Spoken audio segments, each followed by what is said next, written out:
আসসালামু আলাইকুম। বিশ্বনবী মুহাম্মদ সাল্লাল্লাহু আলাইহি সাল্লাম জীবনের শেষ কথা যেটা বলে গিয়েছিলেন, আসসালাত আসসালাত আসসালাত। তোমরা কখনো সালাতকে বাদ দিও না, সালাত কায়েম করিও।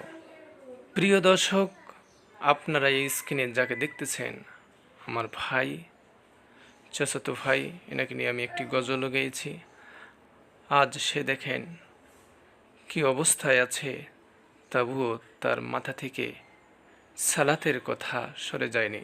এই অবস্থা থেকেও সালাত পড়তেছে। তার ব্রেন অপারেশন করা হয়েছে, ব্রেন টিউমার। আপনারা সকলে তার জন্য দোয়া করবেন। সে যেন একজন আলেম মানুষ, সে যেন দ্বীনি প্রচারে আবারও নিযুক্ত হতে পারে।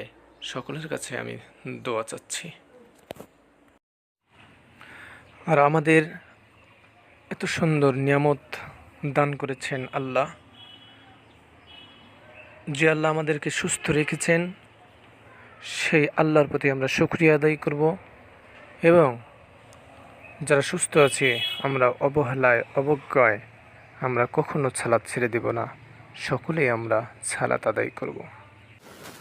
ও আল্লাহ, তুমি ক্ষমা করে দিও আমার চাস্তো ভাই মিজানকে। ও আল্লাহ, তুমি ক্ষমা করে দিও আমার চাস্তো ভাই মিজানকে। ও আল্লাহ,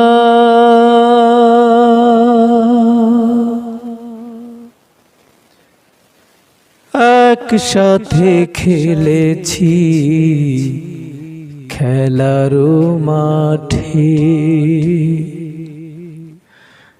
একই সুরে গেছি গান, একই সাথে থাকবো সারা জীবন ভর।